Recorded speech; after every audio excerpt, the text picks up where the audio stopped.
The M60. A weapon that has been overshadowed by the Lewis gun even after its nerfs, and was used because it was the lesser of two evils, making this weapon feel like a permanent placeholder, rather than one that could stand on its own 2 feet. That is until Season 4. Yes, both weapons did get their recoil somewhat improved, however, with the addition of attachments as well as an increase to the M60's fire rate, made it not only easier to use, but got a hell of a lot more powerful with so much versatility and utility for team play, making the M60 a contender for the heavy meta. In today's video, I'm going to show you all the ins and outs of the M60, how to shoot it at different ranges, what specializations and gadgets to pair with it, and lastly, an in-game training routine that will transform this weapon into a laser beam, capable of assisting your team and eviscerating everything in sight. But before we get started, if this video helped you out in some way, shape, or form, please smash that like button. It's a small button for you, but again, makes a huge impact for this channel. Also, subscribe for all things to finals. Let's not waste any time and jump straight into it. The M60 does 19 damage per bullet and 28.5 damage per crit, does 1,330 damage per mag, fires at 580 RPM with a whopping 70 bullets per mag, and has a reload and tactical reload of 3.55 seconds. With the release of Season 4, players now have the ability to attach a red dot sight. Although there are some that prefer the iron sight, it is in my opinion as well as recommendation to attach the red dot. This red dot sight does nothing but enhance the weapon, giving the player a huge jump in visual clarity, minimizing all the visual clutter the iron sight once provided, especially while strafing. And with its adjustments to its recoil as well as fire rate in the most recent patch, this essentially negates the mechanic of being less accurate when initially shot, almost entirely compensating for the M60's weakness. Now in my opinion, it is not as initially accurate as the Lewis gun, but comes in a very close second. It can kill a heavy at 1.86 seconds with body shots and 1.24 seconds with crits, a light in 0.72 seconds with body shots and 0.52 seconds with crits, and a medium in 1.34 seconds with body shots and 0.83 seconds with crits. Now, the difference in TTK compared to the Lewis gun does not exceed 4 milliseconds, only with the exception of body shots to heavy at a difference of 6 milliseconds. The damage drop-off minimum range is at 25 meters compared to the Lewis gun's 35 meter range. Looking at this data as well as my experience in game, the M60's effective range of lethality goes up to 30 meters and should be used for suppressive fire for anything above that, because there are several weapons that are much more effective at range and will easily eliminate you if challenged, especially with the pike and the scoped LH1 being introduced into the game. Now at close ranges from 0 to 5 meters, the M60 should be hip-fired. I highly suggest you turn off auto sprint because the initial bloom is already pretty large, and the sprint strafe bloom is even bigger, causing you to miss vital shots even within these ranges. From 5 to 15 meters, start off in ADS. If the target moves out of your FOV, transition into hip-fire in order to readjust, center, and continue to aim down sights. The beauty of the M60 is that you can keep firing to maintain damage, even when transitioning, because you have the bullets to spare. And remember, the longer you fire, the more accurate this weapon becomes. This will allow you to take down multiple opponents in a single engagement. Moving on to 15 to 30 meters, just aim down sights and shoot it as you would any other AR. Now, the purpose of this weapon is to primarily assist your teammates with prolonged oppressive DPS, preventing the opposing team's ability to regroup and recover. Although this weapon is a laser beam, it is there to assist your teammates with either opening damage or cleaning up any kills that are left, and is significantly less effective if the player is not running with at least one teammate. More times than not, you will end up with a lot more assists when compared to kills while using this weapon, because again, its purpose is prolonged DPS and oppression of the opposing team. So I cannot stress this enough, move with your team and not by yourself. Before we jump into specializations, I want to leave you guys with a quick message from my partners at Apex Gaming PCs. If you want to take your gaming experience to the next level, improving your FPS, FOV, and handle all tasks such as video editing as well as streaming, especially for a game that is as CPU intensive as the finals, then check out Apex's new Streamer and Streamer Plus. Also, Apex has made it easier than ever to become a PC owner and let you pay in monthly installments at 0% APR. I left the link in the description as well as pinned in the comments. Please don't forget to use my discount code HAZE for 10% off when purchasing your Apex Gaming PC. Now, getting back to specializations.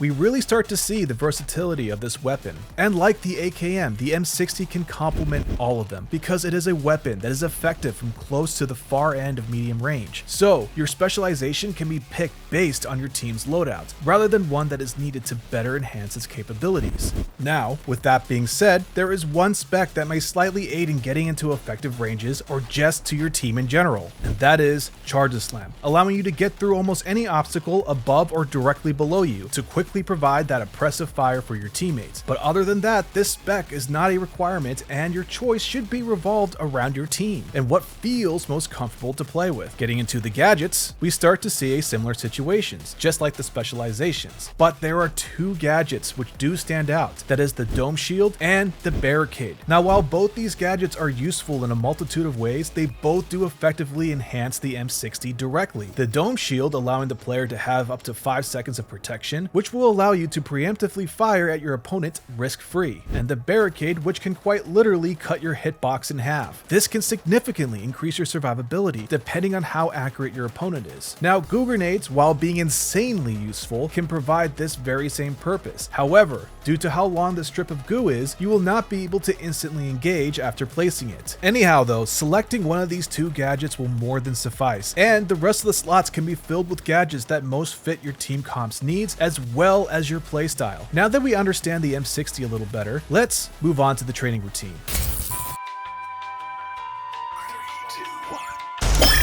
Just like every other Masterclass, we are going to start with a centering warm-up. Find a stationary target and maintain it in the center of the screen, with long 1-second strays from side to side, throwing in random 1-second crouches. In the 5-meter range, stay in HipFire, and when going beyond that, go in and out of ADS, keeping the target centered at all costs. Do this for 2.5 minutes. I want you to somewhat prioritize the next part of this warm-up, because if you're not used to it, it'll be very disorientating when it comes to engaging a fast, close-range moving light. This is because not only do you have to track a small target, but you also have to somewhat look down while doing it. So we're going to go up to the roof, stay within 5 meters, and keep the target centered as much as possible, exactly like I'm doing here. Do this for 3 minutes.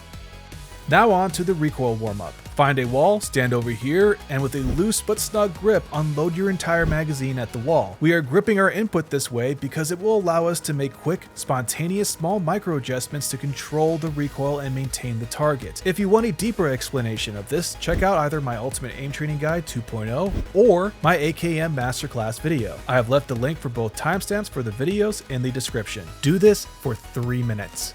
Now, before we get started on the routine, I want you to keep 2 things in mind. Use the grip that we just practiced throughout the entirety of this routine. Next, follow this target acquisition sequence every time you engage by first acquiring the target, center it, aim down sights if it's beyond 5 meters, then fire.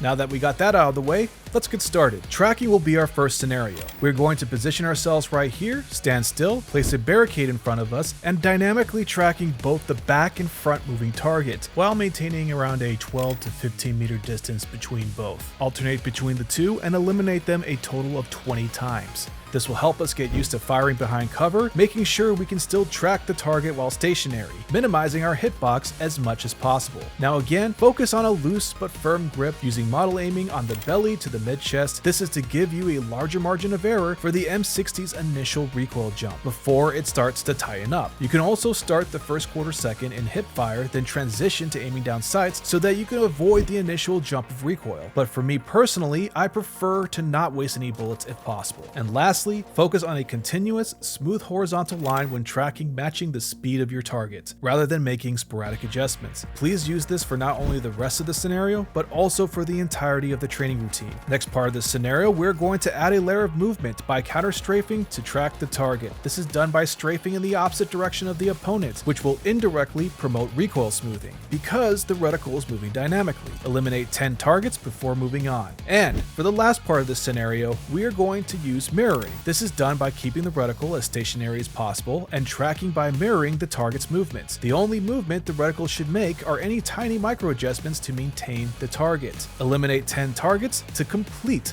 this scenario. Up next, we have heavy, medium, light target switching. We're going to make our way to the front of the firing range, stand behind the barrier, and use either mirroring or counter-strafing to eliminate one of the light targets. Stop firing, transition to the first medium target, using the target acquisition sequence sequence I mentioned before the start of this routine. And then, after eliminating the medium targets, transition to the heavy targets. You can mix and match whichever target you want to start first, but the goal for this scenario is to eliminate all 3 in one mag. It is fine if you can't do this right away. That's why rather than eliminating a certain amount, I just want you to do this for 5 minutes. Also, before moving on, every time you need to reload, always duck and get behind cover if it is available. Next, we have 360 static and dynamic tracking. We are going to make our way in between both medium moving targets, and just like we did with the F-car, we're going to utilize mirroring for one target and counter strafing for the other. But this time, I want you to have a dome shield equipped, and every time it is available, I want you to throw it in front of you, and get into the habit of engaging around the back edges of the dome shield facing the target. This will require the target to either break the shield, run through 2 layers of the shield, or wait 5.5 seconds for the shield to expire, which by that time, the player should be able to put in a good amount of damage on the target.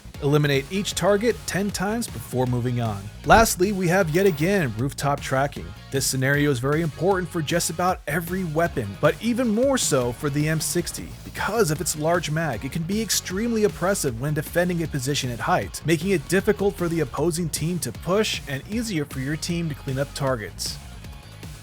So for this scenario, stand still and alternate between these 3 targets, eliminating them each non-stop for a total of 3 minutes. If you want to increase difficulty, throw down a barricade to minimize your hitbox, then eliminate the targets. And that wraps up this training routine. The M60 this season went from a placeholder to having its own identity, a weapon that may not be leaning towards an offensive playstyle like the Lewis, but is the king of providing oppressive fire to help your teammates finish their engagements fast and efficiently, and clean up any kills they might have left behind. Anyhow guys, I hope you enjoyed this masterclass, so if this video helped you out in some way, shape, or form, please smash that like button. It's a small button for you, but means the world to me. Also, subscribe for all things to finals. Peace and love guys, and I'll see you in the arena.